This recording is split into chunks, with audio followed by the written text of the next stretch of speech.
يشفع له في مماته. محمد نبينا بنوره هدينا، من مكة حبيبي نوره سطاع المدينة. من صلى صلاته وتهلى بصفاته، يا بخت اللي في لو ماشي يشفع له في مماته. يا إمامنا يا أمين، يا سند للمسلمين، يا حبيبي يا محمد يا ابن عبد الله. تمت الرسالة تمام والحبيب مسك الختام. طول حياتي في صلاتي بدعي صلي وراه. محمد نبينا بنوره هدينا.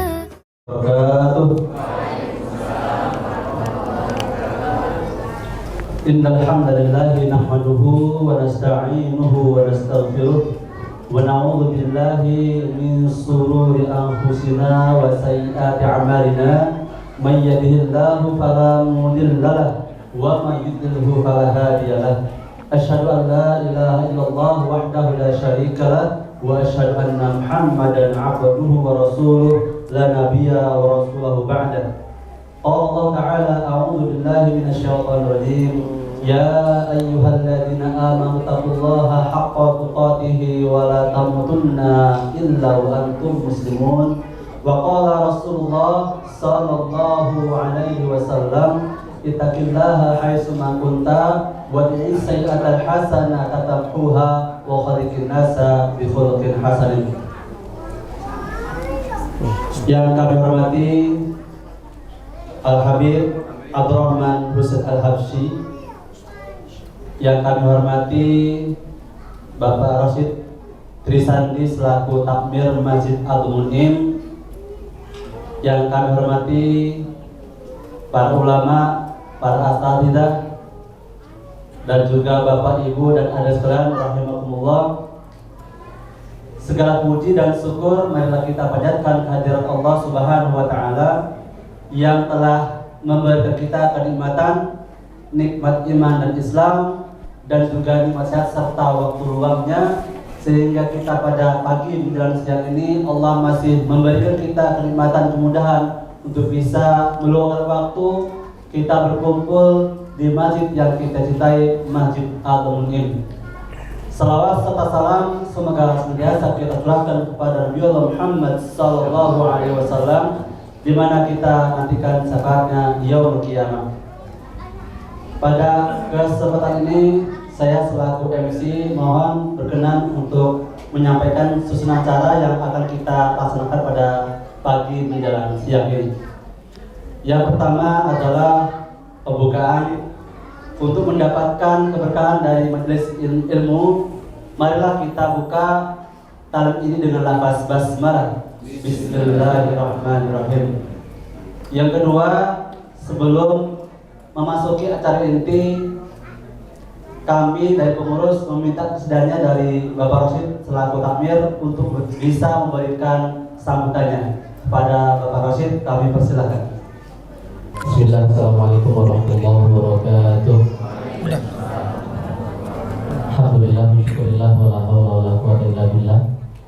Bapak-bapak, ibu-ibu yang dimuliakan Allah Subhanahu wa taala, Al-Habib Abdurrahman Husain Al-Habsyi, insyaallah alhamdulillah pada hari ini ya kita belajar bersama, insyaallah semoga ini jadi satu buah rutinitas kita sebagai hambanya Allah untuk bisa taqarrub ila Allah dengan menuntut ilmu.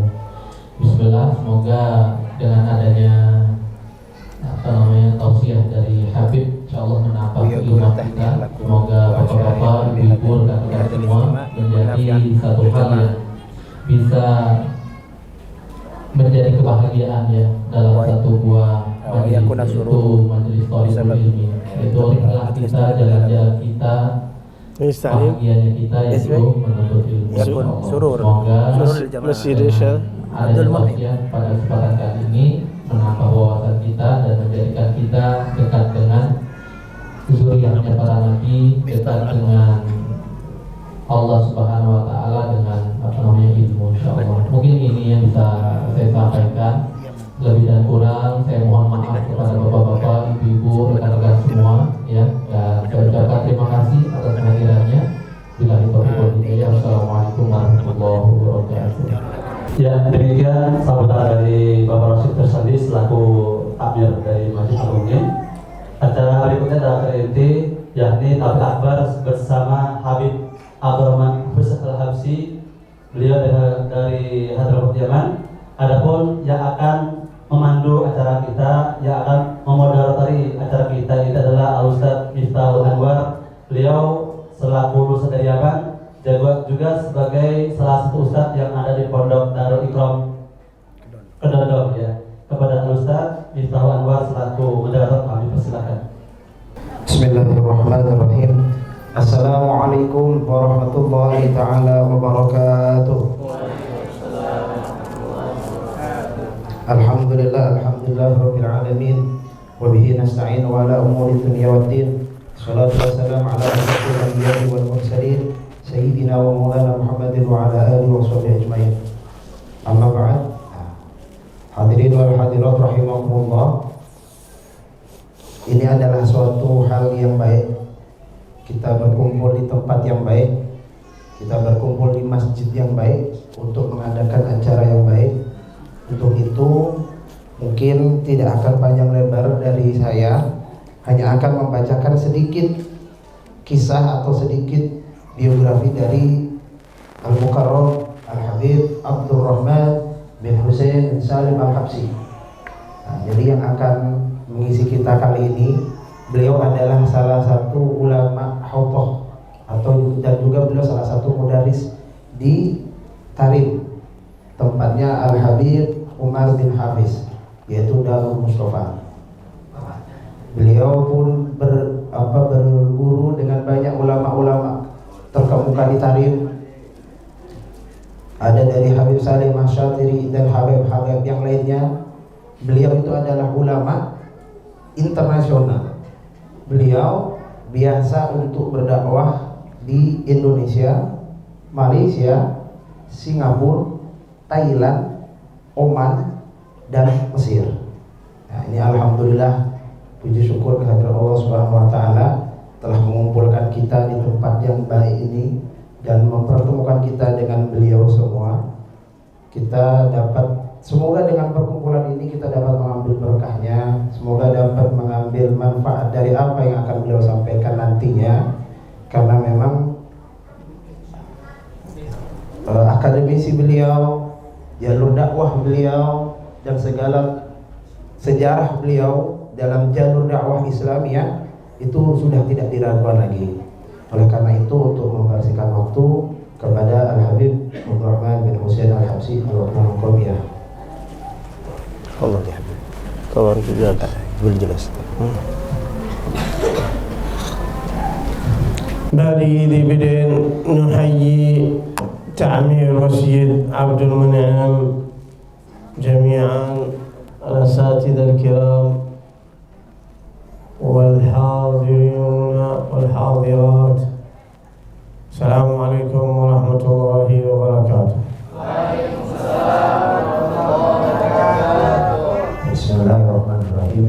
Jadi beliau tadi di awal pertemuan ini, di awal mauidhah ini, beliau mengucapkan rasa terima kasih kepada seluruh jajaran takmir masjid, jajaran jamaah panitia yang sudah dapat menyelenggarakan acara yang insyaallah barakah ini. Alhamdulillah, hamdan nastawjibu bihi rahmatahu wa karamahu wa fadluhu wa maghfiratuhu. Alhamdulillah, nahmaduhu wa nasta'inuhu wa nastahdihi wa na'udzu billahi min shururi anfusina sayyiati a'malina. من يهده الله فلا مضل له ومن يضلل فلا هادي له واشهد ان لا اله الا الله وحده لا شريك له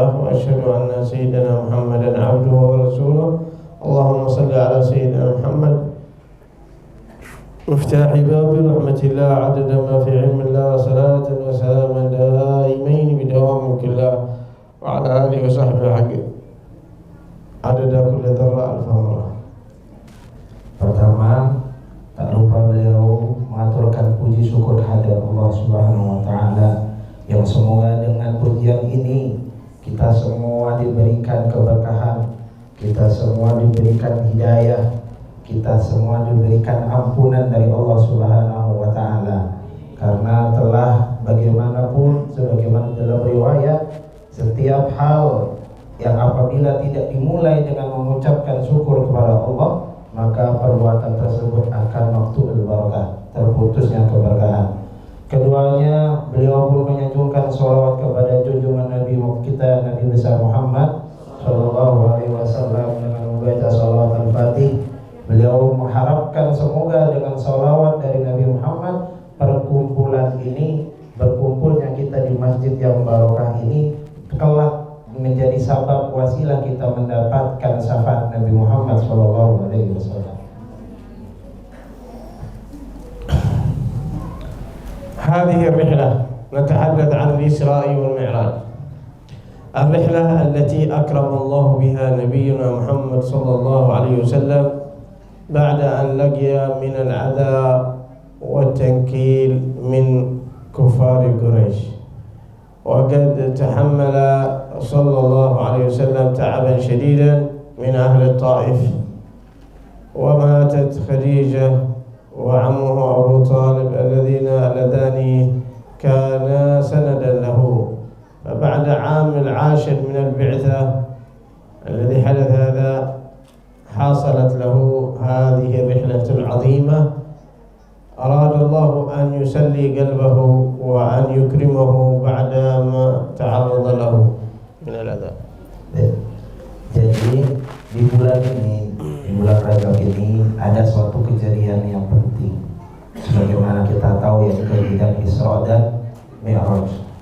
Kejadian ini atau Isra dan Mi'raj dulu kala tak lain adalah setelah Nabi Muhammad menghadapi begitu banyak kesulitan yang sangat besar dari Taif, dari masyarakat Taif. Beliau ketika berdakwah dilempari batu. Begitu juga bukan cuma sekedar itu, tapi kejadian ini terjadi ketika setelah wafatnya orang-orang tercinta Nabi Muhammad SAW, yakni istri beliau Sayyidah Khadijatul Kubra. Begitu juga paman beliau Sayyidina Abu Talib. Beliau berdua wafat dan membuat hati Sayyidina Nabi Muhammad gundah gelisah, sedih.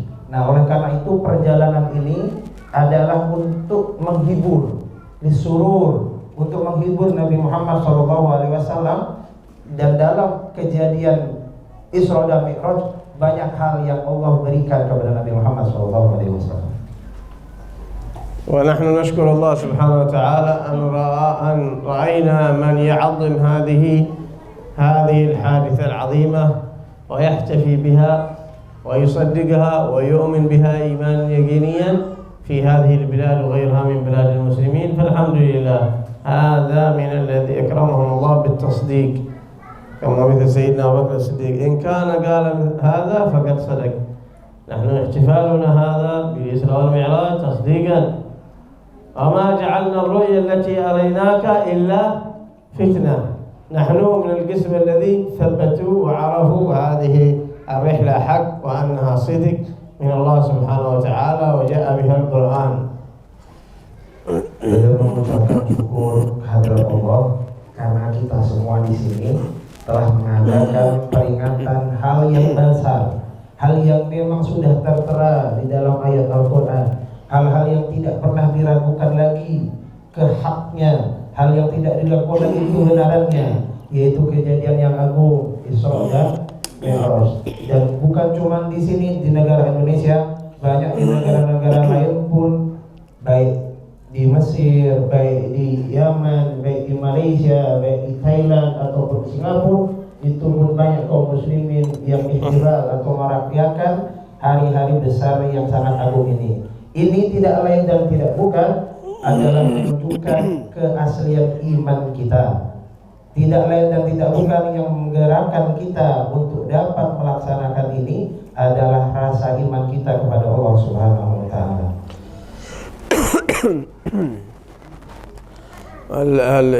الإسراء ثبتت بالقرآن والمعراج ثبتت بالسنة وردت فيها قرابة 20 حديثا. أما الإسراء منكرها والعياذ بالله منكر شيء من القرآن فهو كافر. Isra, kejadian Isra sudah ditetapkan oleh ayat Al-Quran. Kita semua tahu di dalam surat Al-Isra, di situ Allah menjelaskan bagaimana Allah Subhanahu wa taala memberangkatkan Nabi Muhammad pada malam hari. Jelas di dalam ayat Al-Quran kejadian Isra tersebut. Adapun Mi'raj telah ditetapkan oleh hadis-hadis Nabi yang jumlahnya banyak, hampir mendekati 30 hadis yang menjelaskan tentang kejadian Mi'rajnya Nabi atau naiknya Nabi dari Baitul Maqdis ke Sidratul Muntaha. Nah, oleh karena itu kata beliau, barang siapa yang tidak mengimani Isra fahuwa kafir. Karena kenapa? Hal tersebut telah ditetapkan di dalam ayat Al-Quran. Kalau kita tidak mempercayai ayat Al-Quran, tidak mempercayai apa yang telah Allah tetapkan di dalam ayat Al-Quran, maka dipertanyakanlah iman kita semua.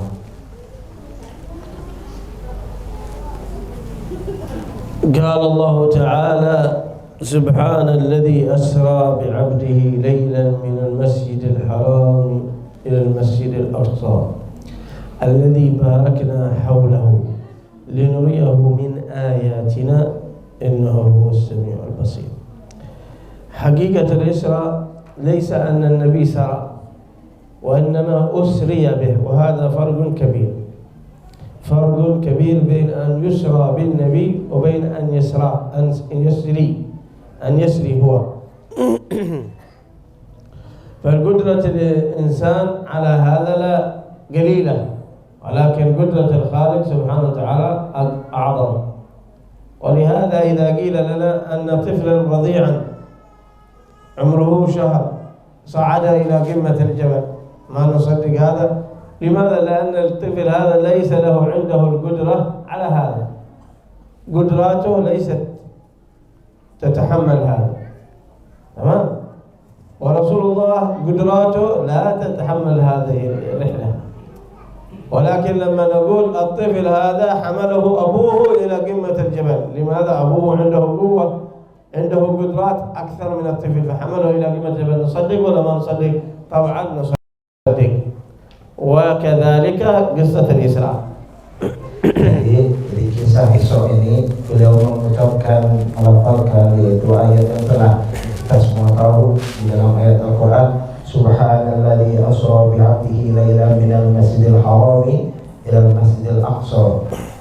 Jadi ayat tersebut beliau tadi mengutip asra bi'abdi. Nah, makna asra bi'abdi itu yang mana beliau atau Nabi Muhammad itu diperjalankan. Bukan beliau yang berjalan sendiri, beliau yang diperjalankan. Artinya apa? Kalau beliau diperjalankan, maka yang memiliki kekuasaan itu adalah Allah Subhanahu wa ta'ala. Karena kenapa? Banyak kisah dalam Isra dan Mi'raj yang kalau pakai akal tidak akan mungkin. Perjalanan dalam satu malam dari Masjidil Haram ke Masjidil Aqsa yang berbeda negara jauhnya, kemudian pergi lagi ke Sidratul Muntaha, gak akan mungkin. Kalau itu dilakukan oleh Nabi Muhammad sendiri yang pergi, gak mungkin. Tapi yang memberangkatkan adalah Al-Khaliq, Allah Subhanahu wa ta'ala.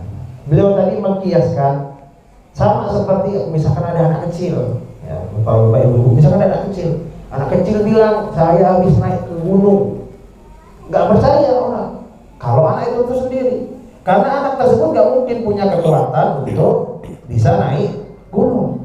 Anak kecil 10 tahun kata ibu tadi. Tapi kalau misalkan kita berkata abahnya, bapaknya yang membawa dia, menggendong dia untuk sampai naik ke gunung, percayakah kita? Percaya. Nah, itulah juga yang terjadi dalam Isra dan Mi'raj. Oleh karena itu kita harus meyakini akan kejadian hal tersebut, karena itu adalah salah satu bukti kekuasaan Allah Subhanahu wa ta'ala. ولكن معنى سبحان الذي أسرى سبحان الذي أسرى. فالذي أسرى بنبينا محمد هو الله وقدرته لا تعجزها شيء، لا تعجزها شيء. وخرجت إدراكاتنا عن إدراك هذه القدرة.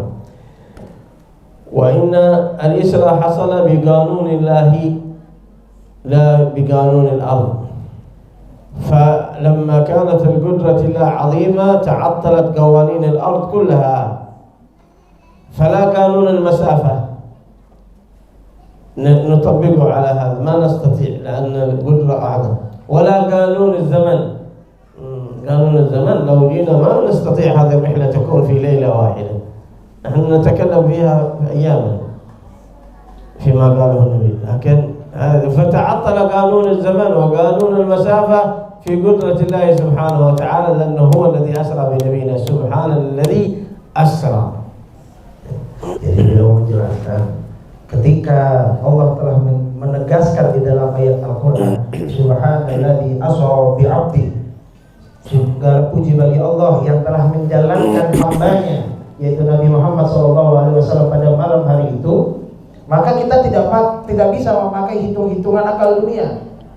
Itu semua sudah terlepas dari hitungan zaman, waktu, sudah terlepas dari hitungan jarak tempuh. Karena kalau pakai akal logika kita, jarak tempuh dari Mekah ke Baitul Maqdis atau Palestina itu jauh, bapak-bapak ibu-ibu. Kalau zaman sekarang aja, kalau kita naik pesawat itu bisa kurang lebih 7 jam. Itu baru hanya jalan aja, belum naik sampai langit 7. Maka dari itu tadi beliau bilang, karena ini yang menjalankan adalah Allah, karena peristiwa ini yang melaksanakan, menjalankan tersebut adalah Allah, maka itu semua nggak berlaku. Itu semua nggak berlaku. Nggak ada hitungan jarak, nggak ada hitungan tempat, nggak ada jarak tempuh, hitung-hitungan matematika nggak berlaku. Karena kekuasaan Allah yang membuat itu terjadi.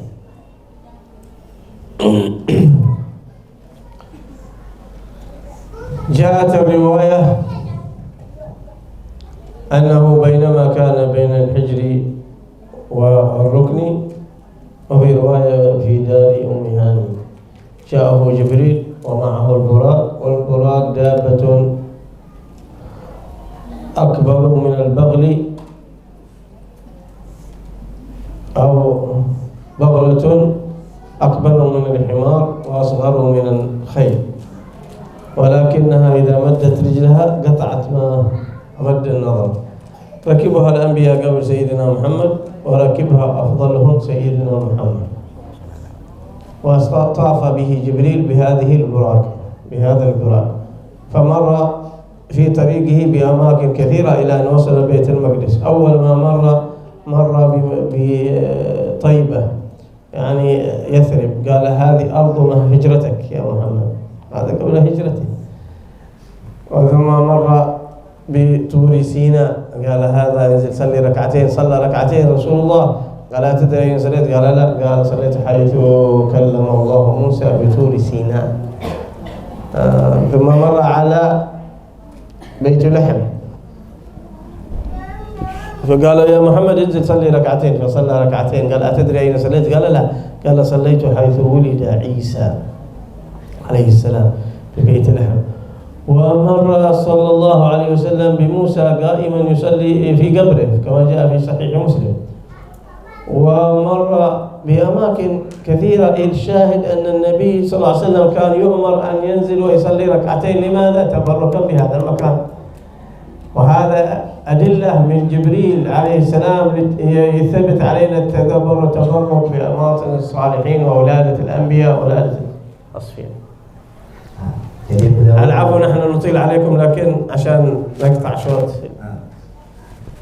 Jadi beliau mengisahkan ada 2 riwayat di dalam hadis awal permulaan Nabi Muhammad di Isra atau diperjalankan dari Baitul Haram.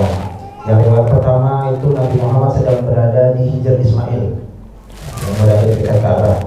Kemudian dalam riwayat lain beliau menyatakan kalau Nabi Muhammad itu sedang di rumahnya Bait Mu'minah.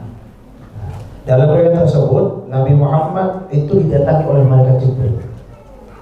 Didatangi malaikat Jibril, dibawakan oleh malaikat Jibril suatu kendaraan. Nah, tapi kendaraan ini bukan seperti kendaraan kita, bukan mobil, ya, bukan motor, namanya buruk. Buruk itu sejenis hewan atau dabah yang lebih besar dari himar, dikit, lebih besar daripada himar itu keledai, lebih kecil daripada khayl. Khayl itu unta, yang mana satu kali langkahnya itu sejauh mata memandang. Jadi sejauh mana kita memandang, itulah satu langkahnya tunggangan tersebut. Nah, dan tunggangan tersebut adalah tunggangannya para nabi. Dan tunggangan yang paling baik yang dipakai itulah tunggangannya Nabi Muhammad SAW.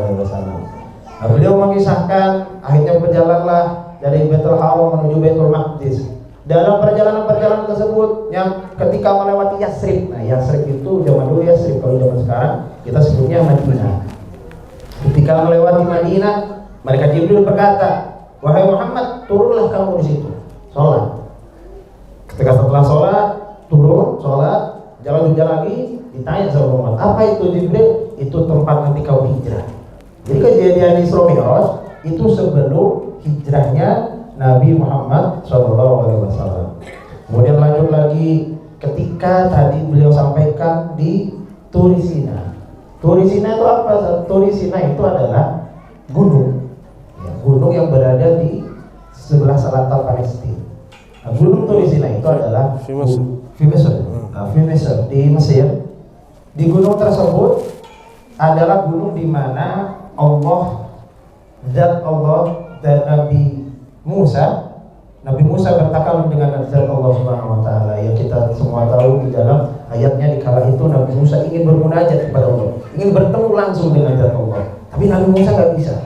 Nabi Musa nggak kuat. Baru nur Allah turun, udah pingsan Nabi Musa. Nah, jadi Nabi Muhammad disuruh turun di situ, sholat 2 rakaat. Lanjut lagi, perjalanan lagi ke Bethlehem. Baitul Laham. Baitul Laham itu kalau sekarang kita cari Bethlehem, Palestina, Israel ya, Palestina. Nah, itu di sana adalah tempat lahirnya Nabi Isa alaihissalam. Nah, di situ Nabi Muhammad disuruh turun lagi, sholat lagi, lanjut lagi, lewat lagi. Ini sebelum nyampe ke Baitul Maqdis, ketemu dengan makomnya Nabi Musa. Nabi Musa sedang sholat di makomnya, turun di situ. Nah, ini semua riwayat ini semua, dan ini sudah jelas riwayatnya, beliau sampaikan apa? Tidak lain dan tidak bukan, Nabi Muhammad menunjukkan ini kepada kita untuk bertabaruk kepada tempat-tempat yang mulia, untuk kita mengambil berkah terhadap tempat-tempat yang sudah digunakan oleh orang-orang soleh, alim ulama, para wali, para nabi. Karena kata beliau, kalau misalkan memang tujuannya hanya untuk perjalanan, langsung aja lewat, ya kan? Kalau memang tujuannya untuk langsung ke Baitul Maqdis, ngapain namanya Jibril bilang turun dulu, sholat dulu, ngambil berkah, tabaruk kami hadal makan. Jadi mengambil berkah dari tempat yang agung itu. Sedangkan Nabi Musa jaraknya jauh dari Nabi Muhammad, ribuan tahun. Nabi Isa jauh masanya dari Nabi Muhammad SAW. Itulah kisah yang tadi beliau sampaikan, dalil bagi kita bahwasanya, dan itu masyhur ada di Sunan Nasa'i dan yang sebagainya. Begitu juga di dalam riwayat Muslim, bahwasanya hadis-hadis tersebut menyatakan seperti itu. Itulah kenapa tadi, itulah salah satu ibrah atau suri tauladan yang bisa kita ambil. Nabi Muhammad saja disuruh untuk mengambil berkah dari tempat-tempat tersebut. حتى وصل بيت المقدس صلى الله عليه وسلم ربط جبريل البراق في صخرة إلى الآن معروفة، ودخل المسجد عليه الصلاة والسلام وقد جمع الله له جميع الأنبياء من آدم إلى عيسى عليه السلام، واصطفوا صفوفا وقدموا يصلي بهم. أي صلاة صلى بهم؟ الصلاة على ما فرضت، قالوا على دين إبراهيم على دين إبراهيم، وصعد إلى السماء الأولى 7 سماوات صلى الله عليه وسلم. وهذا بيت المقدس تاريخه مع نبينا محمد صلى الله عليه وسلم. Jadi ketika sudah sampai di Baitul Maqdis, beliau turunkan dabahnya atau buruk tersebut di luar Baitul Maqdis. Ketika beliau buka pintu Baitul Maqdis, ternyata banyak para nabi, para malaikat berkumpul semua. Beliau-beliau semua menunggu kedatangan Nabi Muhammad SAW. Akhirnya beliau-beliau semua langsung membuat barisan. Barisan untuk apa? Sholat. Dan memajukan Nabi Muhammad SAW untuk maju menjadi imam. Padahal Nabi Adam ada. Nabi Adam, apanya semua Nabi. Nabi Ibrahim, buyutnya Nabi Muhammad. Keturunan Nabi Muhammad dari Nabi Ibrahim. Tapi enggak, yang didulukan adalah Nabi Muhammad SAW. Itu semua tidak lain dan tidak bukan adalah begitu agungnya lah Nabi Muhammad SAW.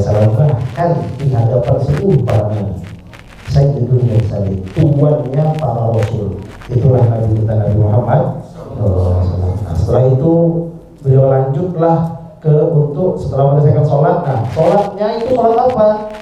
Kan sholat belum diwajibkan. Kewajiban sholatnya kita tahu adalah dengan wasilah Isra Mi'raj. Kata beliau, sholatnya adalah sholat sebagaimana din Nabi Ibrahim, sholat yang telah dari syariatnya Nabi Ibrahim yang dulu. Itulah tata cara sholatnya.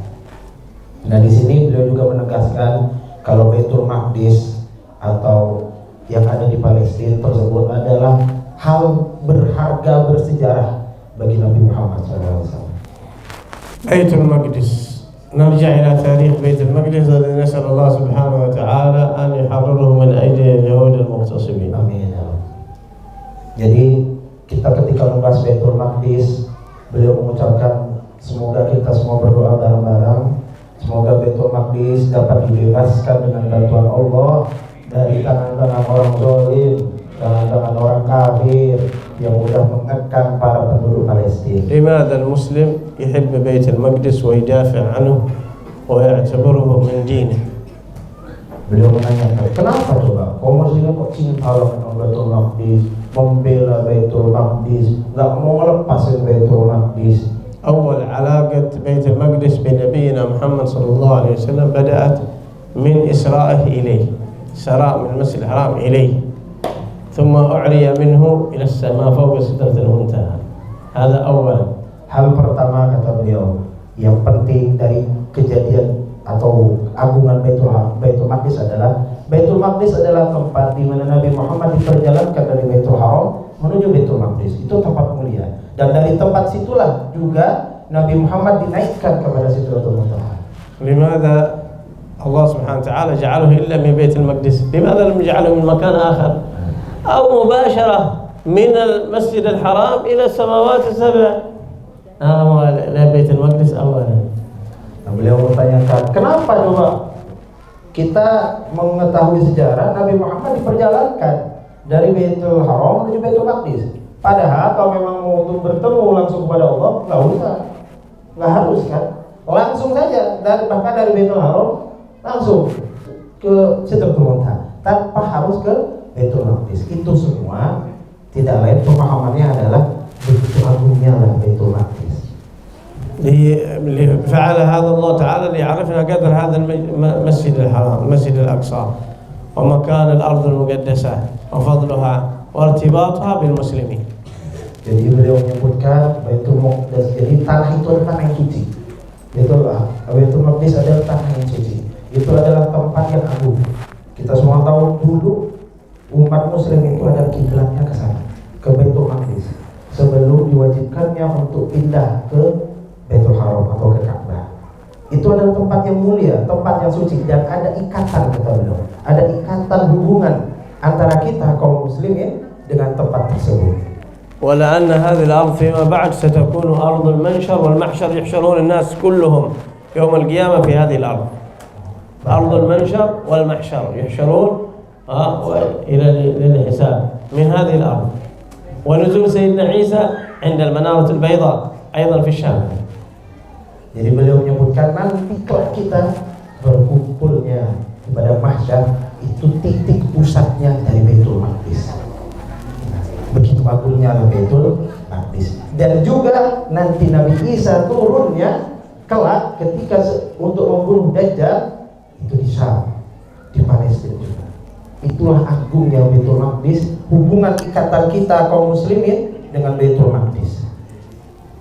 ثم جعل الله تعالى بعد ذلك بعد فرض الصلاة يا محمد صلاة عليك 5 صلوات ولكن قبلتك بيت المقدس.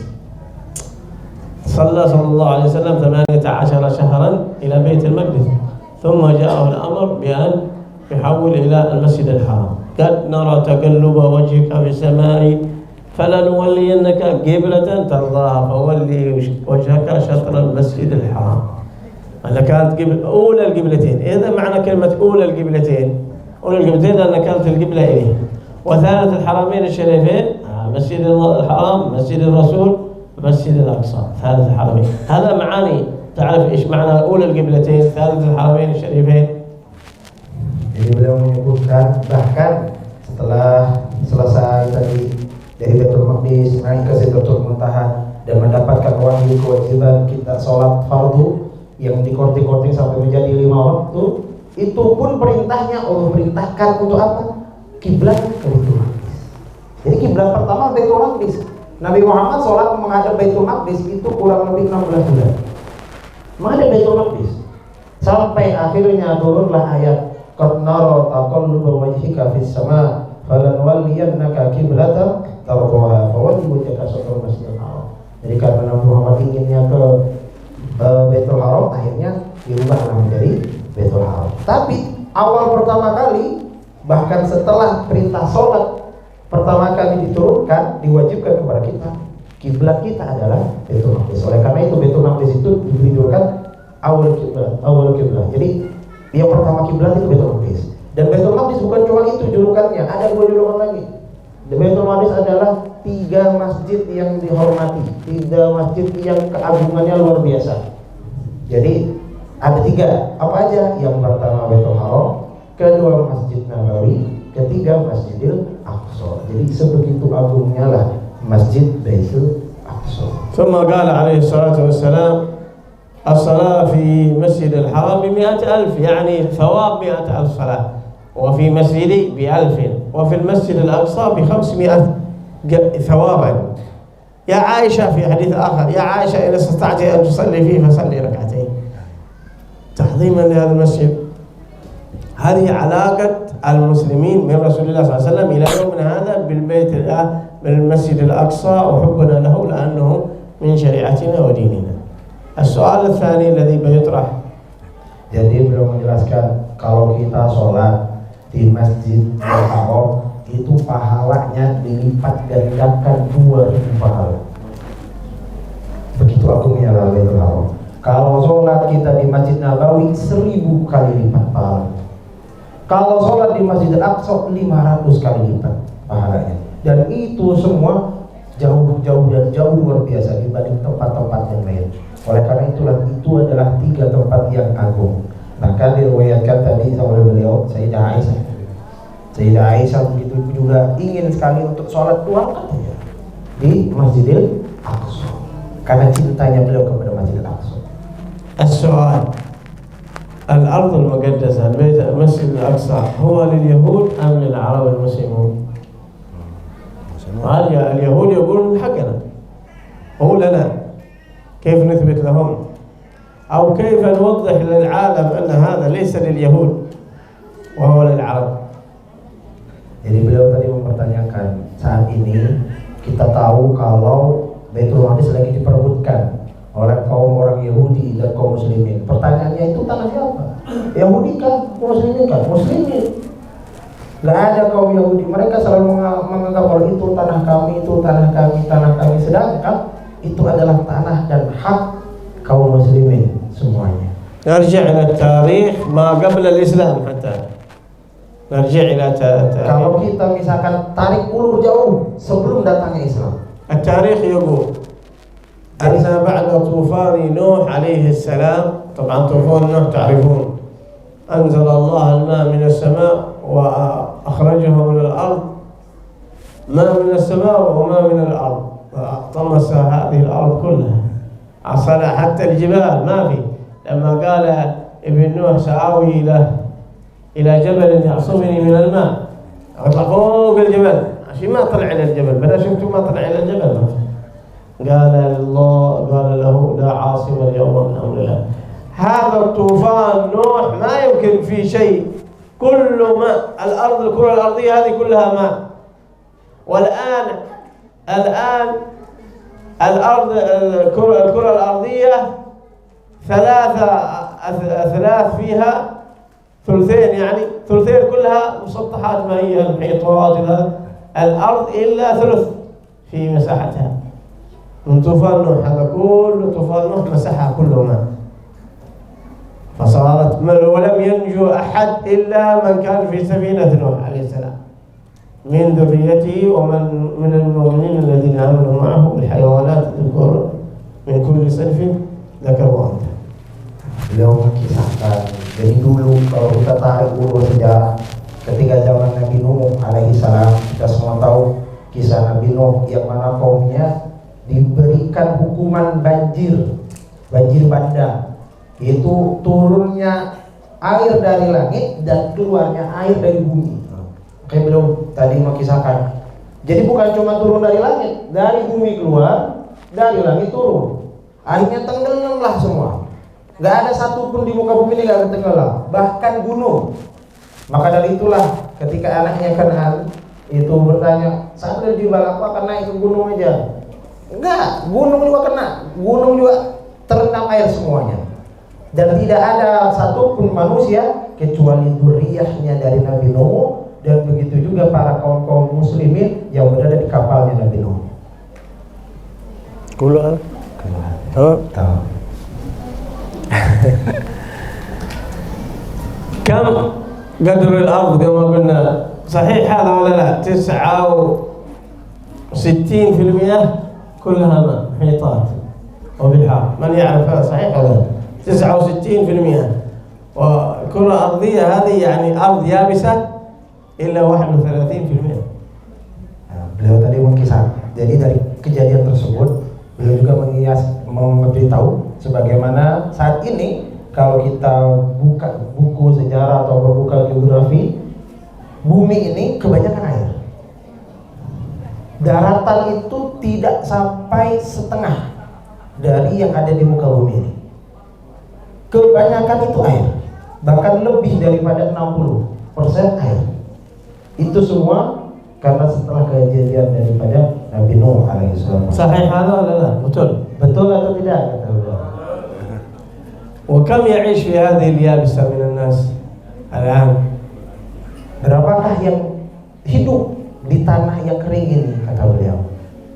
كل البشرية تقريبا الآن عدد تعداد سكاني 4 مليار ولا لا؟ Mungkin kata beliau sekitar 4 miliar atau 5 miliar manusia. من المسلمين منهم 1.5 مليار مسلم. Jadi kaum muslimin mungkin kurang lebih 2,5 miliar kaum muslimin, sisanya dari agama yang lain. هؤلاء الآخرين غير المسلمين يحتاج يعني الدعاء وهذا وفي الأماكن يدعون إلى هذا الدين العظيم، وكثير يدخل في الدين هذا بمعرفته بعد معرفته على حقيقة هذا الدين. Jadi setelah bahkan kita ketika melihat jumlah itu tadi lebih banyak kaum muslimin daripada kaum yang lain. Berarti karena memang setelah semua manusia binasa, yang menduduki bumi ini pertama kali adalah kaum muslimin yang tinggal di kapalnya Nabi Nuh dan dzurriyyah atau keluarganya Nabi Nuh yang ada di sana. نعود إلى موضوعنا بيت المقدس. لما خرجوا السفينة نوح هذه على الماء حتى رست على جبل الجودي، لا جبل الجودي، نزلت سفينة بس ما أحد في ناس، في أحد ماشي إلا سفينة نوح. خرج من في سفينة نوح من المؤمنين الذين نجوا، وخرج أولاد نوح قالوا منهم 3، هذا الذي غرق خلاص، وبقوا 3 يافث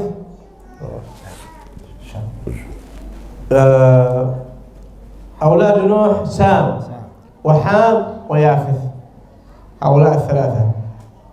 جد العرب الذي سكن الجزيرة العربية هو سام، سكنوا في الجزيرة العربية، ثم بعد مدة شافوا الجزيرة العربية ماشي فيها معيشة، فانتقلت جماعة منهم من ذرية سام إلى الأرض المقدسة الشام. أول من سكنوها هذا في التاريخ، أول من سلكوها من جاءوا من الجزيرة العربية إلى الأرض المقدسة، وهم قبيلة كنعان العربية، فصارت الأرض عربية بعد ذلك خلاص. أول من سكنها العرب. Jadi tadi beliau memberikan kisah kita. Ketika setelah semuanya beres, semuanya udah tenggelam semua bumi ini, nggak ada satupun gunung yang tersisa. Ketika udah surut, akhirnya bertandarlah kapal Nabi Nuh tersebut. Nggak ada manusia yang bisa melihat, cuma kapal itu tersebut aja. Turunlah kaum muslimin, cuma sedikit, dan anak-anak beliau. Nah, anak beliau ini ada 3. Anak Nabi Nuh itu ada 3. Nama-nama anaknya adalah Syam, Ham, dan Yafid. Nah, anak-anak ini berpencarlah. Dan yang menjadi cikal bakal atau keturunan awal dari Jazirah Arab. Jazirah Arab itu Jazirah Arab itu luas. Benua Arab. Jadi satu benua Arab itu asal muasal dari Syam tersebut. أول كانت بعد ماشي بجزيرة العرب، لما سكنوها بعدين هي بعد هذا امتسحت كلها الأرض، امتسحت طوفان مسح الأرض كلها، فسكنوا هناك بعدين سميت جزيرة العرب وانتقلوا. Jadi di kala itu belum ada nama, benar-benar terhapus semua, nggak ada satupun nama tempat lah, benar-benar karena setelah banjir bandang. Jadi sama seperti nggak ada ini tanah punya siapa nggak ada. Itu hapus semua, nggak ada nama. Nah, awal yang turun ke sana itu adalah anak Nabi Nuh yang namanya Syam. Syam itulah cikal bakal keturunan dari orang-orang Arab, hingga akhirnya menetapnya kabilah Kanaan di Baitul Maqdis atau di Palestina. Itu sejarah kata beliau. Itu tarikh, ada di dalam sejarah. Berarti yang pertama, tanah Baitul Maqdis kalau mau dilurunturkan sejarah-sejarah punya kaum muslimin, bukan milik kaum Yahudi, punya kaum muslimin. Jauh, lebih jauh daripada itu punya kaum muslimin. من هنا نقول الأرض عربية. Dari sini kita berkata kalau tanah tersebut adalah tanahnya orang Arab. بعد ذلك تعاقب عليها السكان وهكذا، وجاء اليهود وغير ذلك وساكنوا العرب.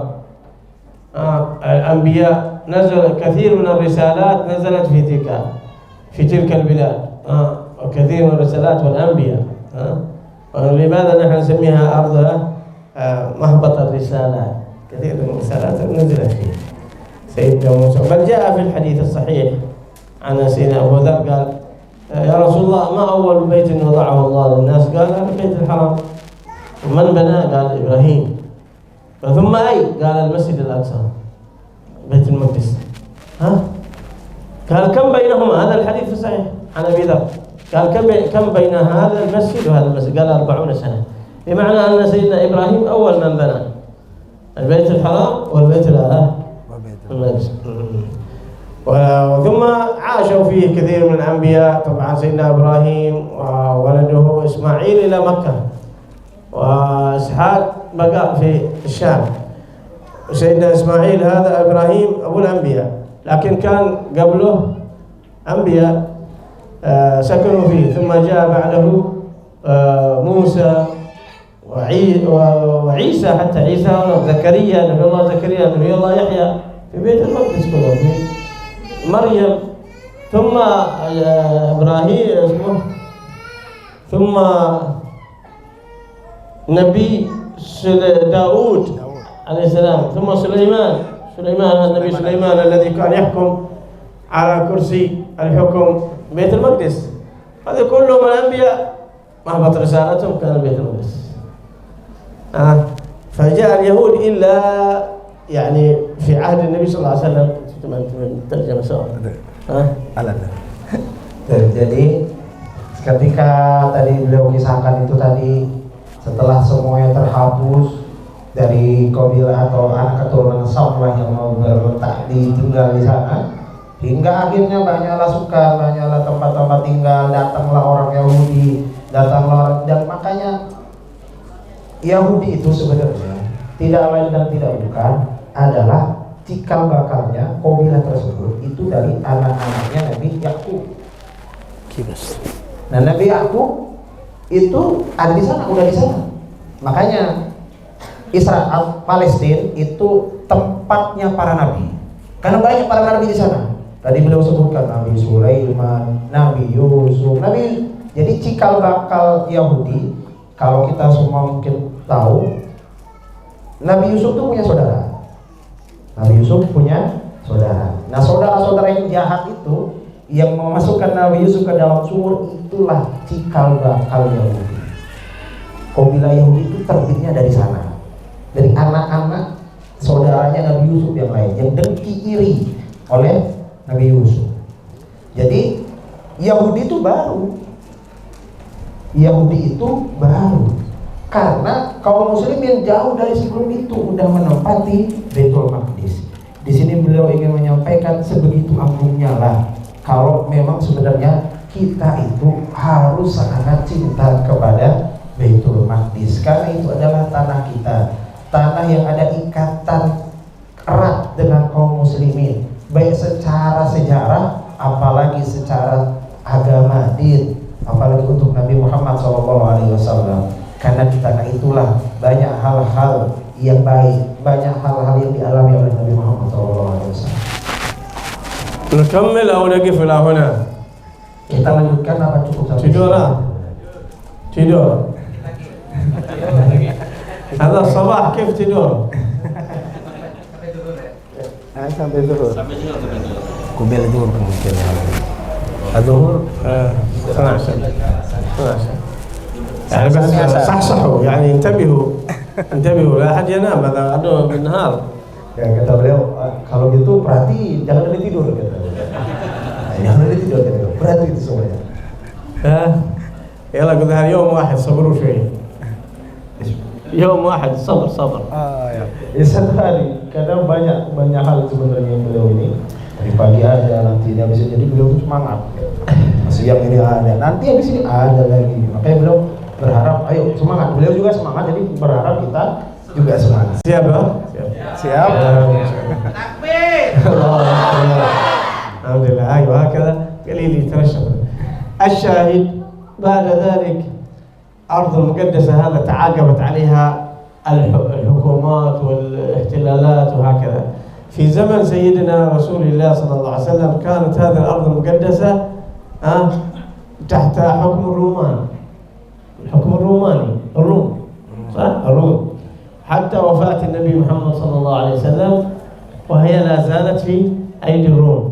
في عهد سيدنا عمر طبعا قتلوا لإخراجهم. في عهد سيدنا الخليفة عمر بن الخطاب قاتلهم فأخرجهم، وأول من فتح بيت المقدس سيدنا عمر بن الخطاب عندما جاء بثوبه فيه 30 رقعة وفتح بيت المقدس، وكان مسحوا كل شيء وعاد بنا بعض بقى لنا شوية آثار بس، مسحوا كل شيء. هذا الروم كانوا، فعاده هذا في عام 16 من الهجرة. في عام 16 من الهجرة أول ما فتح بيت المقدس هذا وعيد للمسلمين، عيد للمسلمين، كان مع الكفار، عيد للمسلمين في عام 16 هجري. وبقى مع المسلمين فترات طويلة أكثر من 450 سنة، من عهد سيدنا عمر وسيدنا عثمان وعلي وكذا، كلهم هذا بقى هذا بيت المقدس مع من؟ مع المسلمين 450 سنة إلى جاءت الحروب الصليبية. جاء الحروب الصليبيون واحتلوه وأخرجوا المسلمين لأنه ضعفت الدولة العثمانية وكذا. المهم قبل العثمانية المهم ضعف المسلمون فاحتلته الصليبيون وأقاموا فيه يعني الكفر، إلى أن جاء سيدنا صلاح الدين الأيوبي في الحوالي القرن السابع أو في بدايات القرن السابع أو شيء. القرن السابع ليش؟ الميلادي. أيوه القرن السابع الميلادي. وأخرجهم سيدنا صلاح الدين الأيوبي وخرجهم وبقى مع المسلمون البيت المقدس مع المسلمون فترة صلاح الدين الأيوبي إلى الدولة العثمانية وبقى سنين طويلة الدولة العثمانية إلى أن أسقطت دول الكفر. آخر دولة إسلامية هي الدولة العثمانية، حكم ديني تآمر عليها أهل الكفر إلى أن أضعفوها وأسقطوا الدولة العثمانية، جعلوها مثل المريض وتقاسموا، هذا لبريطانيا، هذا لفرنسا، هذا لألمانيا، هذا الذي كان تحكم من الطرف إلى الطرف، من الشرق إلى الغرب كانت الدولة العثمانية، تقاسموا هذا وهذا بتدبير من الغرب، وجعلوا فلسطين هذا مع بريطانيا، فلسطين مع بريطانيا. في عام 1917 البريطانيون طرحوا سيطرتهم على، ورئيسهم رئيس الحكومة البريطانية وعد اليهود الذين في العالم أن تكون لهم دولة في فلسطين 1917، ولم يحقق ذلك إلا بعد مرور سنوات. جابهم في عام 1948 ميلادي، قال لهم هذه أنتم يا اليهود تعالوا إلى فلسطين. إذن اليهود محتلون لفلسطين إلى يومنا هذا من عام 1948. Jadi banyak kisah tadi beliau sampaikan sebenarnya. Jadi itu adalah hal-hal sejarah dulunya. العفو إن شاء الله يكون قوي في هذا. Jadi kisahnya itu di kala dulu itu memang tanah setelah sebelum Islam datang atau sebelum Islam membuka itu dikuasai oleh Romawi yang menguasai tersebut. Akhirnya setelah karena ekspansi Islam, yaitu tepatnya ketika zaman Sayyidina Umar untuk meluaskan ekspansi Islam, Sayyidina Umar lah yang membebaskan tanah tersebut atau tanah Palestina dari kaum Romawi atau 16 Hijriah, yaitu pada tahun 16 Hijriah. Jadi tahun itu Sayyidina Umar menjabat sebagai khalifah, melakukan ekspansi untuk memperluas wilayah Islam dan sampai kepada Baitul Maqdis dan dapat menaklukkan Baitul Maqdis dari bangsa Romawi. Nah, padahal di kala itu Romawi itu kuat banget Bapak Ibu. Jadi Romawi di kala itu adalah bangsa yang luar biasa. Jajarannya banyak, tanah yang dia kuasainya banyak. Tapi dapat takluk, dapat dibuka tanah tersebut diambil oleh kaum muslimin, yaitu Sayyidina Umar bin Khattab. Itulah salah satu halnya.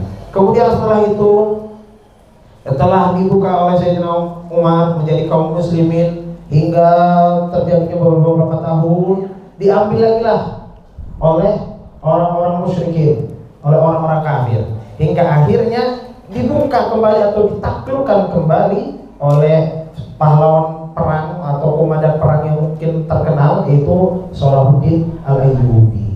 Taklukan lagi Baitul Maqdis. Jadi memang di sini kita tahu Baitul Maqdis itu udah jadi rebutan. Baitul Maqdis dari zaman dahulu kala udah selalu jadi tempat yang diperebutkan oleh setiap bangsa. Siapapun itu ingin mendapatkan Baitul Maqdis. Siapapun itu mau untuk bertempat tinggal di Baitul Maqdis. Sebegitu pentingnya Baitul Maqdis. Jadi setelah Salahuddin Al-Ayyubi mendapatkan itu kembali, kejayaan Islam kemudian naik sampai kepada masa Utsmani, yaitu ketika masa-masa Khalifat Utsmaniyah itu luar biasa, Islam lagi jaya itu. Banyak tanah, jadi bahkan Jaziratul Gharb mungkin ya. الغربية يعني تحت العثماني. ايوه كثير من البلدان من الشرق الى الغرب الى كثير من دول كانت تحكمها العثماني. Jadi bahkan di kala itu negara atau Arab dan jadi dari timur sampai barat gitu. Jadi dari timur itu Jazirah Arab, barat itu yang kita tahu adalah benua Eropa. Benua Eropa itu di bawah kekuasaan kaum muslimin ketika masa itu. Akan tetapi setelah lama-kelamaan kaum muslim ta'ufat, lemah. Jadi tatanan kekerajaannya lemah, tatanan dinastinya lemah, kaum muslimin mulai lemah, diseranglah oleh orang kafir hingga akhirnya dapatlah baru habis dari situ dibagilah, jadi bagi-bagi tanah kata beliau. Yang ini punya Britania, yang ini punya Spanyol, yang ini punya lain-lain, bagi-bagi. Itu sebenarnya tidak lain dan tidak bukan adalah tanahnya kaum muslimin awalnya. Makanya kalau kita pergi ke Spanyol itu ada sejarah kaum muslimin ada di sana. الحرب العالمية الأولى 1917 هذا يعني وعد بلفور يسمونه وعد بلفور 1917 وعد اليهود بأن تكون لهم دولة في فلسطين. Jadi sampai akhirnya pada tahun 1613 ada suatu perjanjian kata beliau untuk akhirnya tanah Palestina oleh orang kafir itu, tanah dekat Baitul Maqdis itu diberikanlah kepada orang-orang Yahudi. Itulah awal pertama kali sebenarnya. وقبل أن تخرج بريطانيا بسبب الثوار أو أهل فلسطين يخرجونهم، قبل أن تخرج بريطانيا من هذه البلاد قالت لليهود خلاص هذه دولتكم عام 1948 جعلتهم محتلين هذا وخرجت. وقالت صارت الحرب الآن يعني المشاكل بين المسلمين أهل الأرض وبين هذا اليهود المغتصب. Jadi kala itu tanah itu dimiliki oleh Britania. Jadi dikasih kepada Britania, punya kekuasaan Britania. Hingga akhirnya ada perjanjian itu tadi pada tahun 1613 dengan orang-orang Yahudi. Akhirnya diberikanlah kepada kaum Yahudi. Kaum Yahudi lah yang menempati tanah tersebut di kala itu. Jadi itulah sebenarnya awal, dan itu pun sebenarnya perebutan, bukan secara resmi. Artinya apa? Itu adalah perjanjiannya dia dengan Britania, yang mana Britania juga bukan perjanjian dengan kaum muslimin. Tanah tersebut kalau mau dibilang masih menteri kaum muslimin. Apalagi kalau kita menilik usul lagi jauh, tanah yang diberikan kepada orang-orang Yahudi tersebut itu bukan di Palestina, bukan di Baitul Maqdisnya, pojok jauh. Jadi awalnya orang Israel itu, negara Israel itu kecil, bapak-bapak ibu-ibu. Tanah yang diberikan kepada mereka itu kecil, dikit, nggak di Palestina, jauh. Tapi lama-lama mereka mengambil tanahnya lagi, mengambil tanah lagi, sampai akhirnya sekarang naudzubillah kalau kita melihat Palestina itu sampai di dalam peta udah menjadi negara Israel. وبهذا يكون هذا الاحتلال نسأل الله سبحانه وتعالى أن يفرج عنهم، لأن النبي صلى الله عليه وسلم قال لا تزال طائفة من أمتي على الحق ظاهرين إلى أن يأذن الله. قالوا أين هم يا رسول الله؟ قال بأكنا في بيت المقدس. وقد وعد الله سبحانه وتعالى أن يخرج اليهود من هذه البلاد وترجع إلى المسلمين. ولهذا يعرف الإنسان إيش ما فلسطين بس أنت إيش تعرف عن فلسطين؟ إيش تعرف فلسطين؟ فلسطين إيش أنت تعرف؟ هذه معلومات لك. Jadi tadi beliau mendoakan semoga saudara-saudara kita yang dari Palestina bisa kuat, karena tidak lain itu semua kata beliau itu udah janji Nabi. Ada dalam sabda Nabi akan ada satu taifah, ada satu kelompok golongan yang mereka akan selalu berpegang teguh kepada hak, nggak akan mundur sedikit pun. Nah, di sahabat nanya, siapa mereka ya Rasul? Siapakah mereka itu? Hum fi Baitul Maqdis. Mereka adalah golongan orang yang nanti tinggal di Baitul Maqdis. Makanya jangan heran, itu udah janji Rasul. Anak-anak kecil masih tetap mau tinggal di sana. Mereka mau tinggal di sana, kenapa? Kan itu memang orang-orang pilihan yang udah Rasul sebutkan itu tadi. Nah, oleh karena itu tadi beliau bilang ini adalah hal penting. Jangan sampai kita hanya berkata Palestina, tapi kita nggak tahu benar-benar sejarahnya. Kita nggak tahu itu benar-benar punya kita. Karena kalau kita tidak tahu, maka kecintaan kita pun akan berkurang daripada semestinya. نرجع قليلا إلى الإسراء. فعرج النبي صلى الله عليه وسلم إلى السماء الأولى سماء الدنيا فطرق بابها فقيل له من؟ قال محمد. أو أوحي إليه؟ قالوا نعم. فمن مرحبا بالأخ الصالح والنبي الصالح يرحب به. ما من سماء إلا ويطرق بابها ويسألون من ويقول فلان ويدخل ويرحب به. السماء الأولى فيها آدم، والسماء السابعة كان فيها سيدنا إبراهيم، مر على السماوات كلها هذه، وصعد إلى سدرة المنتهى إلى أن كلم الله تعالى وفرض عليه فرائض 5 صلوات وخواتيم البقرة، وعاد صلى الله عليه وسلم. هذه حوادث ورأى الجنة والنار، وهذا موضوعنا للمتن. Jadi kita balik lagi ke kejadian Isra Mi'raj. Setelah tadi Baitul Maqdis, Nabi Muhammad dinaikkan kepada Sidratul Muntaha, melewati 7 langit. Setiap langit dibukakan dulu. Jadi kalau belum dibukakan belum bisa lewat. Makanya nggak bisa kalau kita mau menembus, nggak bisa. Dibukakan dulu langit tersebut. Di situ ketemu dengan Nabi Adam di langit pertama. Di langit kedua ketemu dengan para nabi-nabi yang lain. Ada Nabi Isa wa Yahya. Isa wa Yahya, Idris wa Harun, summa Nabi Yusuf, summa Nabi Musa, summa Nabi Ibrahim, kemudian Nabi Ibrahim. Itu setiap langit-langitnya ketemu, dan di setiap tersebut Nabi Muhammad mengucapkan salam kepada nabi-nabi tersebut.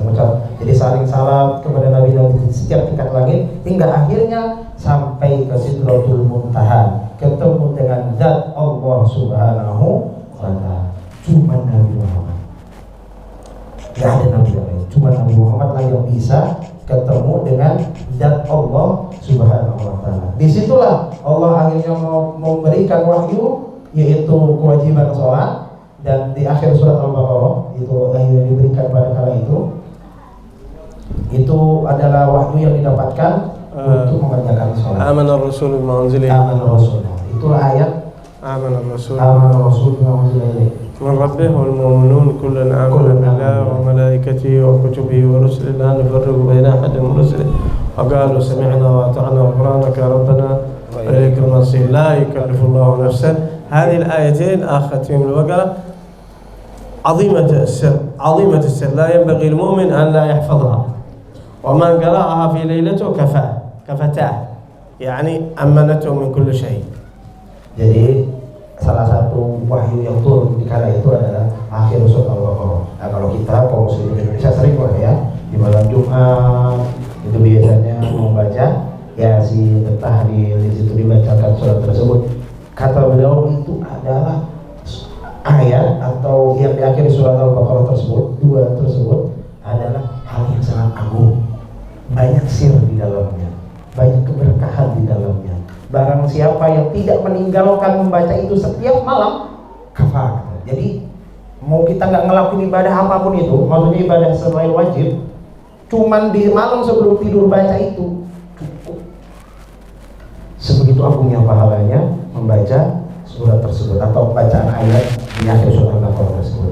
Jadi tadi beliau sampaikan jangan sampai kita meninggalkan itu. Jangan sampai meninggalkan untuk membaca. رأى النبي صلى الله عليه وسلم النار ورأى فيها أناسا. هذا الأناس إلى أمثلة لنا. رأى أناسا بطونهم ثقيلة ولا يستطيعون يتحركون. قال من هؤلاء يا جبريل؟ قال آكلي أموال الناس. آكلين أموال الناس، أو قال آكلين الربا أو كذا. ومر رسول الله صلى الله عليه وسلم بأناس يخمشون وجوههم بأظافر من حديد ومن نار. من هؤلاء يا رسول الله يا جبريل؟ قال هؤلاء الذين يغتابون ويتكلمون في أعراض الناس. سبحان الله كيف آكلين الربا وآكلين والذين يتكلمون، هذا أوصافهم. ورأى ناس ترضخ رؤوسهم بالحجارة كلما رضخت عادت كما قال. من هؤلاء يا جبريل؟ قال هؤلاء مثاقل رؤوسهم عن الصلاة. كل هذه الأصناف حذرنا النبي صلى الله عليه وسلم منهم. رأى نساء معلقات بأثداجهن. قال من هؤلاء يا جبريل؟ قال هؤلاء اللاتي يدخلن على الرجال من غير محارمهم. ورأى رجالا عندهم لحم طيب فيتركون الطيب ويأكلون اللحم الني الذي لم يطبخ. من هؤلاء؟ قال هؤلاء الذين عندهم الحلال، النساء الحلال أو الأزواج الحلال فيتركون الحلال ويأتون الحرام. علاقات، الذي يقيم علاقات في وسائل التواصل الاجتماعي هذا ما يجوز. أنت متزوج أو أنت متزوجة لا علاقات، هذه علاقات في وسائل السوشيال ميديا. هذا قال الله عنهم هذا لك الذي يأكل لحما نيا، ما يجوز، حرام. أو تدخل على غير محارمها كاشفة متبرجة. Jadi setelah Nabi Muhammad turun dari Sidratul Muntaha mendapatkan wahyu tersebut, dalam perjalanan pulangnya Nabi Muhammad diperlihatkan oleh malaikat Jibril surga dan neraka. Jadi tadi beliau meriwayatkan kisah-kisah ketika Nabi Muhammad, jadi Nabi Muhammad melihat neraka, diperlihatkan apa yang akan ada nantinya. Jadi seperti apa golongan-golongan umatnya. Ada orang yang kata beliau dilihat perutnya besar, gak bisa gerak, bingung, besar tapi mau digelindingin untuk menuju ke api neraka. Orang-orang tersebut adalah gambaran, kata beliau, orang yang memakan riba, orang yang memakan harta orang lain. Itulah nanti di akhirat akan seperti itu. Seperti dalam riwayat seperti unta yang kebingungan, seperti itu. Kemudian ada dalam riwayat lain orang yang kepalanya dipecahkan, hidup tumbuh lagi, dipecahkan lagi, tumbuh lagi, dipecahkan, tumbuh lagi. Apa itu? Golongan yang seperti apakah itu? Kata malaikat Jibril, itu adalah umatmu yang berat untuk melaksanakan sholat. Alhamdulillah, bayangkan dulu. Itu cuma berat aja. Bukan gak ngerjain, tapi ngerjainnya berat. Jadi mau mengerjakan nanti. Kita semua terkadang setan seperti itu. Itu nanti hukumnya seperti itu. Jadi kepala orang tersebut dibenturkan ke batu, dipecahkan tumbuh lagi. Itu adalah hukuman bagi orang yang nanti berhak untuk melaksanakan sholat. ورأى أقواما تقرض شفاههم بمقاريض من نار. من هؤلاء يا إبن؟ قال هؤلاء خطباء الفتنة من أمتك، ناس مجتمعين متحابين، يخطب فيهم، خليهم إلا متباغضين، هذا مشرك، هذا صوفي، هذا سلفي، هذا كذا، فرقهم بخطبة واحدة. هذا خطباء الفتنة تقرض بمقاريض من نار شفاههم. ما يكون خطيبا إلا إذا كان يحبب الناس إلى بعضهم البعض، المسلمين يعلم يد واحدة لا يفرقهم. Jadi ada juga kisah yang tadi sebelumnya beliau sampaikan, adalah kisah ketika ada juga orang yang beliau lihat, ada orang yang memiliki dua daging di tangannya. Ada daging yang bagus, ada daging yang busuk, bernanah, bau. Tapi orang tersebut bukan yang makan daging yang bagus, justru memakan daging yang busuk bernanah. Apa ini? Itu adalah orang yang malah memilih, mohon maaf, selain daripada istrinya. Padahal dia punya istri yang halal di rumahnya, tapi dia malah beristilah, tapi justru dia malah bercengkrama dengan perempuan lain, berzina dengan perempuan lain yang bukan daripada istrinya. Itulah dikisahkan nanti seperti itu. Dia memakan daging yang busuk daripada daging lain. Dan ada juga di dalam kisah yang lain adalah Nabi Muhammad melihat sekelompok orang yang lidahnya dipotong dari gunting dari api neraka. Nah, itu adalah golongan orang yang memecah belah umat. Orang yang dalam ceramahnya, khutbahnya, dalam jamaahnya memecah belah umat. Ini seperti ini sebelum itu. Agama itu rahmat. Tidak untuk saling dipecah belah. Kita semua tuh ikhwan. Semua kaum muslimin itu adalah saudara. Jadi hukuman bagi orang-orang yang seperti itu, beliau tadi menggambarkan itu bagaimana? Nanti kelak di akhirat dipotong lidahnya dari api neraka. Na'udzubillah min dzalik. ورجع النبي صلى الله عليه وسلم ورأى أيضا الجنة وما فيها من النعيم وكذا وكذا، لكن نختصر في ذلك. اللهم إيش الفوائد من ذلك؟ نلخص في ماذا يأتي. فوائد قليلة في نقاط. الفائدة الأولى أولا أنه إذا طرق الإنسان وإذا أراد الإنسان أن يدخل أن يطرق بابا، وأن إذا طرق الباب يقول من؟ يذكر اسمه، يقول أنا فلان يذكر اسمه، قال محمد أو زيد. ثم أن يرحب، السنة أن ترحب بمن جاء. هذه فائدة أولى. Jadi untuk mencukupkan kisah, jadi sebenarnya ada banyak. Beliau memberikan satu hikmah dari kejadian Isra dan Mi'raj. Pertama, ketika kita datang bertamu, itu hendaknya setelah kita terbelakang atau menutup pintu, kita yang mengucapkan nama kita siapa. Karena itulah Nabi Muhammad seperti itu. Nabi Muhammad ketika naik setiap langit, bukakan pintu langit, ditanya, mana siapa kamu? Saya Muhammad. Oh, akhirnya para nabi menyambut, selamat datang wahai Nabi Muhammad. Jadi itulah akhlaknya. Ketika kita datang bertamu kepada orang lain, kita datang ke rumahnya, kita datang ke tempatnya, mengetuk pintunya, mengucap salam, ucapkan nama kita. Saya ini, saya berkunjung, saya ini. Itu kata beliau. Itu faedah yang pertama.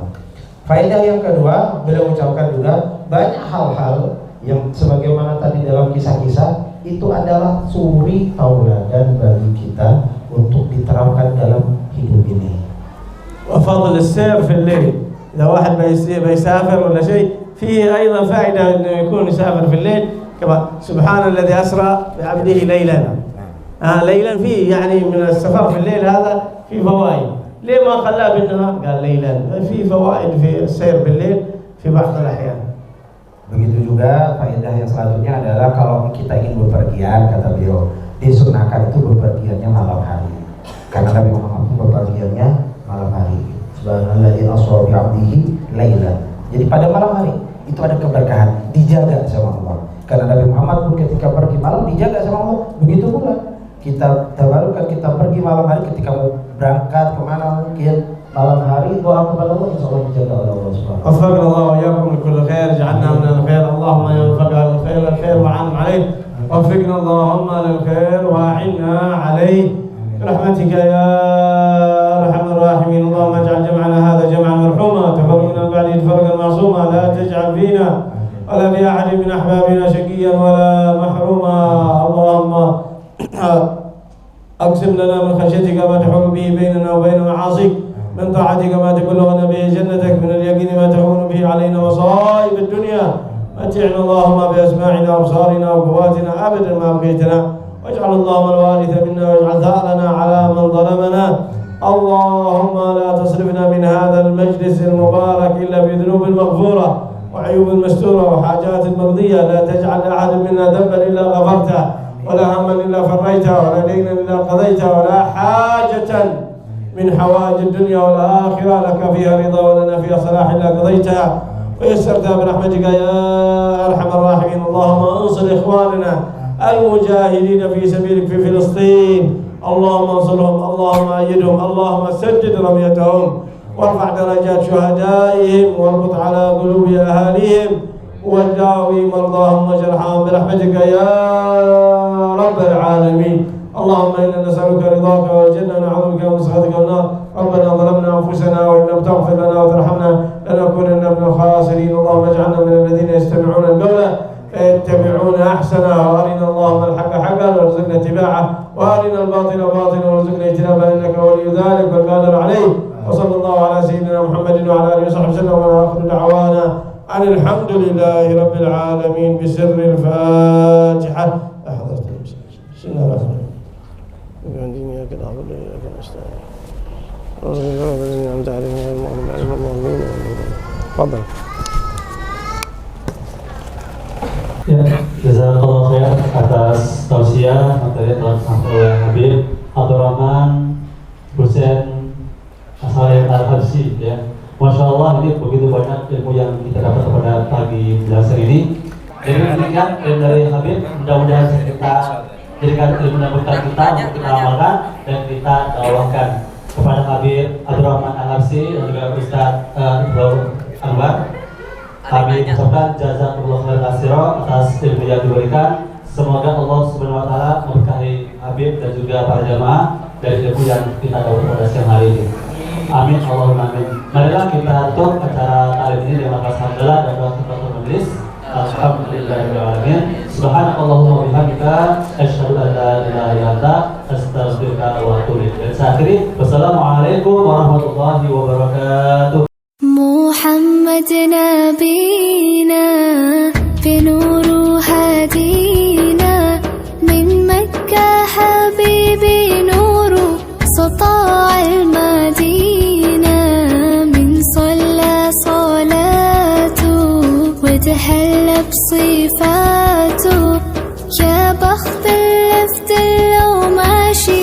يشفع له في مماته. محمد نبينا بنوره هدينا، من مكة حبيبي نوره سطاع المدينة. من صلى صلاته وتهلى بصفاته،